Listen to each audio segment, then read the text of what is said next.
nama saya Syahri Ramadan dari Fakultas Ilmu Keolahragaan dan Kesehatan Universitas Negeri Makassar.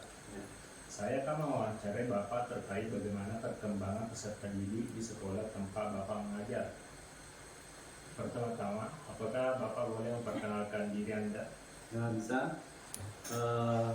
Nama saya Ahsan Takwin SPD, guru SD 260 atau 260 Kampung Baru, Kecamatan Lindiriaja, Kabupaten Sopeng. Baik, langsung saja saya akan memulai pertanyaan pertama. Apa saja tugas perkembangan siswa yang sering Bapak berikan? Pertama-tama saya memberikan tugas itu di dalam kelas dulu. Saya memberikan materi-materi terkait dengan apa yang akan saya ajarkan. Yang kedua, saya akan melakukan praktik di lapangan sesuai dengan materi yang diajarkan tadi di dalam kelas. Sejauh mana tugas perkembangan yang telah dan belum tercapai selama ini? Yang sudah tercapai, alhamdulillah, setelah memberikan video, anak-anak sangat antusias dalam melakukan pembelajaran. Kemudian yang belum tercapai, terkadang salah satunya adalah tugas-tugas yang kadang ada salah seorang anak yang tidak bisa menggunakan yang namanya HP karena terkendala tidak punya HP, hanya minjam sama orang tuanya. Jadi kalau diberikan tugas kadang tidak diselesaikan, cuma numpang sama temannya seperti itu. Tantangan apa saja yang Bapak atau sekolah hadapi dalam membantu atau mendukung siswa untuk mencapai tugas perkembangan tersebut? Biasanya karena kita terkendala di sekolah itu adalah kekurangan sarana dan prasarana. Kalau di dalam kelas guru lain memakai yang namanya layar LCD, kita cuma punya satu, jadi harus bergiliran pakai sarana tersebut untuk memberikan anak-anak tutorial atau tontonan video berupa video pembelajaran. Nah, kalau ada guru lain yang memakai, maka kita harus menunggu atau mengatur jadwal dulu untuk bisa saling mengganti memakai peralatan tersebut. Apa yang terjadi pada siswa yang belum mencapai tugas perkembangannya? Yang kita lakukan selama ini terhadap anak-anak yang belum mencapai, kita berikan tugas tambahan. Biasanya saya berikan sebuah lembar kerja tersendiri buat anak-anak yang belum mencapai, sehingga anak tersebut bisa mengikuti atau nilainya bertambah seperti yang lain. Ya, selanjutnya bagaimana komunikasi yang dilakukan guru maupun sekolah dengan orang tua siswa terkait tugas perkembangan siswa? Di dalam kelas itu sudah ada grup WA, jadi misalkan guru memberikan tugas-tugas kepada siswa bisa melalui WA dan dipantau oleh orang tua.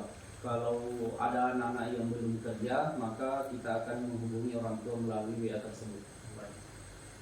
Pertanyaan selanjutnya, bagaimana karakteristik siswa Bapak di sekolah ini?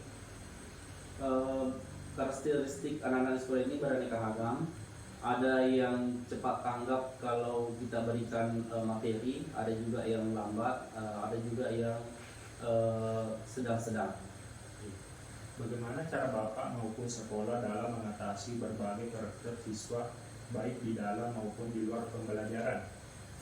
Untuk mengatasi berbagai macam karakter, kita menggunakan metode-metode yang berbeda dan bervariatif, sehingga para karakteristik yang berbeda ini bisa sama-sama menerima materi dengan perlakuan yang sama, tidak bisa dibeda-bedakan antara yang lain. Nah, seperti itu. Adakah siswa Bapak yang lambat perkembangan kognitifnya? Kalau anak yang lambat kognitifnya itu rata-rata masih di kelas rendah atau kelas 1. Nah, ada anak-anak yang masih belum bisa membaca, belum lancar menulis, seperti itu. Bagaimana cara Bapak maupun sekolah dalam mendukung perkembangan kognitif siswa? Guru di sekolah punya metode-metode khusus untuk anak yang lambat dalam kognitif.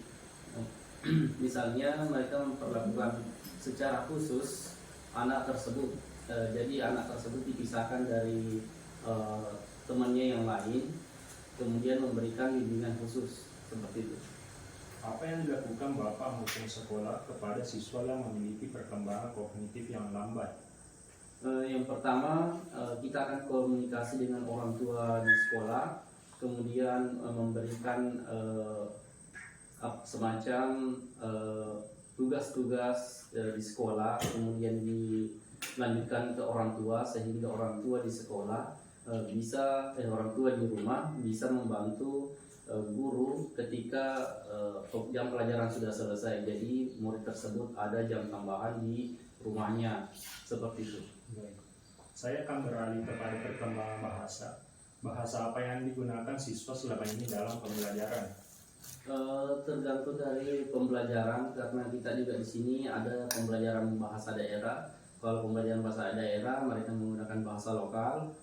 Kalau sehari-hari kita usahakan anak-anak menggunakan bahasa Indonesia yang baku, seperti itu. Apakah diwajibkan untuk berbahasa Indonesia yang baik ataukah menggunakan bahasa campuran antara bahasa Indonesia dengan bahasa daerah? Tidak diwajibkan, tetapi diharuskan ya. Kalau anak-anak di sekolah diwajibkan, itu kadang anak-anak merasa kesulitan untuk mengikuti perkembangan bahasa Indonesia yang bagus. Tapi kalau mereka mulai belajar sendiri, nanti mereka akan terbiasa menggunakan bahasa Indonesia. Apakah ada siswa yang menggunakan bahasa kasar atau cenderung melakukan bullying secara verbal kepada temannya? Untuk bullying mungkin akhir-akhir ini jarang ditemui.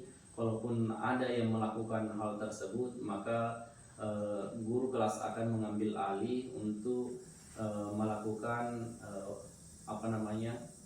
penyelesaian, bagaimana menyelesaikan anak murid tersebut agar tidak melakukan bullying terhadap teman-temannya.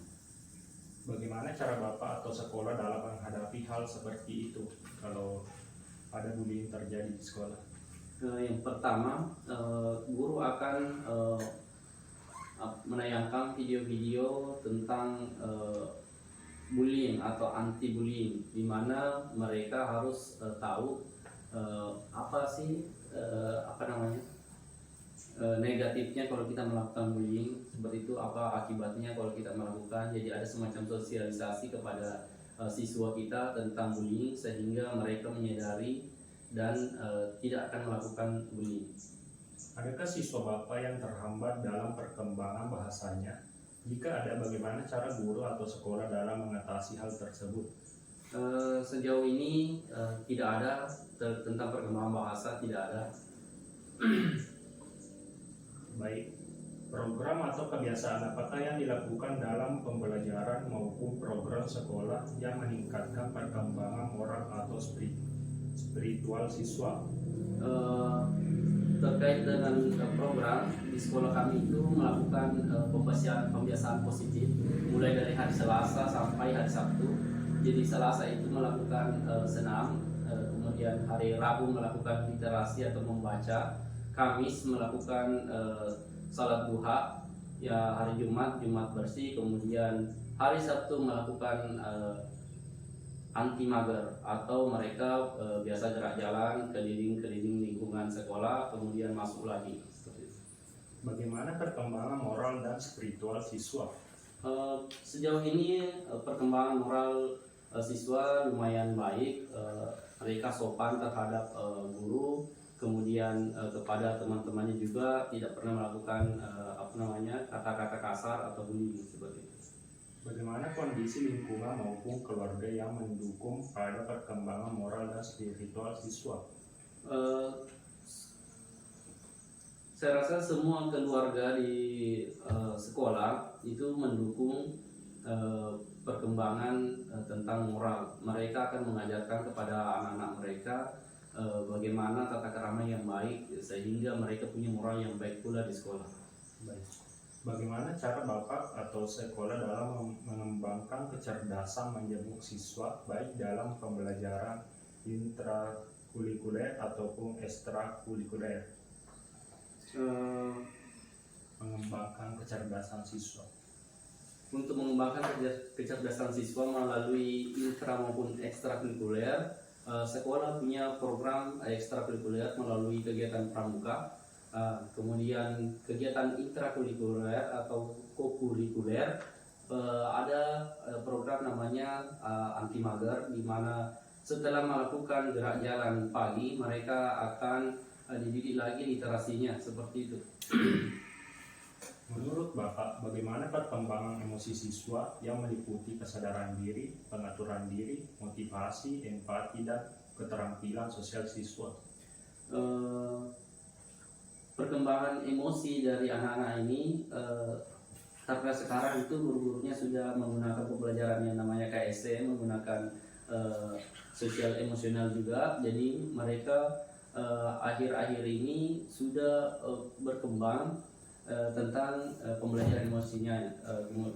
Mereka bisa menahan emosinya, tidak pernah lagi melakukan kata-kata kasar terhadap teman-temannya.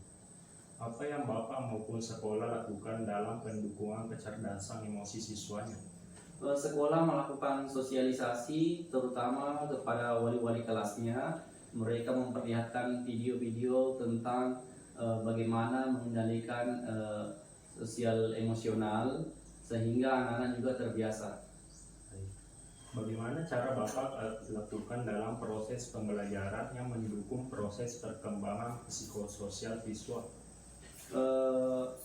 Pertama-tama kita serahkan juga kepada anak-anak dalam pembelajaran. Jadi anak-anak itu diberikan kesempatan untuk memimpin teman-temannya. Pertama mereka memimpin berdoa, memimpin barisan, memimpin pemanasan.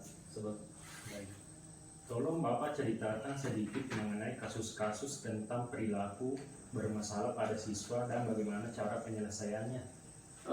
Kasus selama ini yang pertama tidak banyak yang terlalu berat, cuma biasa ada anak-anak yang mungkin gemes sama teman-temannya, sehingga temannya mungkin menangis, cubit-cubitan, itu senggol-senggolan. Untuk menyelesaikan masalah tersebut, kita selesaikan, kembalikan kepada wali kelasnya. Anak tersebut dipanggil, kemudian berbicara dari hati ke hati kepada wali kelasnya, sehingga mereka akan menemukan jalan untuk menyelesaikan masalah tersebut. Siapa saja yang terlibat dalam penyelesaian agar perilaku bermasalah tersebut tidak muncul kembali? Semua stakeholder yang ada di sekolah, mulai dari kepala sekolah, wali kelas, dan guru mata pelajaran. Apa yang Bapak lakukan dalam mengintervensi perilaku bermasalah siswa dan bagaimana dukungan siswa? Yang pertama yang kita lakukan adalah selalu mengingatkan kepada peserta didik di awal pembelajaran, memberikan mereka motivasi sehingga mengurangi terjadinya hal semacam ini. Bagaimana cara Bapak mengkomunikasikan perilaku bermasalah tersebut kepada pihak orang tua siswa? Ketika ada anak yang bermasalah, kita akan panggil orang tuanya. Yang pertama menghadap kepala sekolah, kemudian berbincang juga dengan wali kelas anak tersebut, sehingga mereka akan menemukan atau mencari jalan keluar bersama. Baik. Bagaimana dukungan orang tua siswa ketika mengetahui anaknya memiliki perilaku bermasalah di sekolah?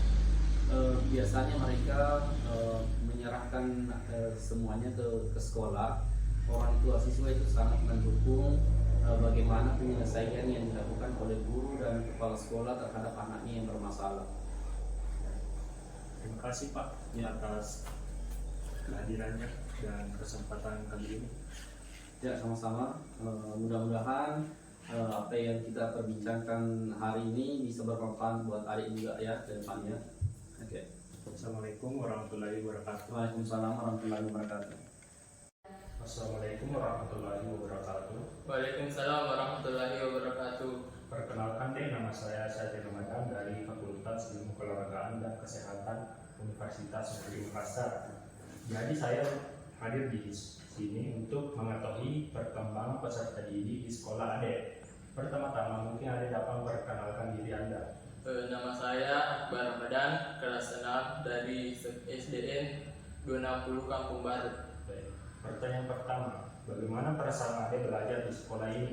Saya sangat senang, apalagi di dalam pelajaran PJOK. Kalau boleh tahu, bagaimana dengan tugas perkembangan diri yang selama ini diberikan oleh guru di sekolah? Tugas perkembangan diri yang diberikan oleh guru beragam, ada melalui video dan melalui praktek langsung.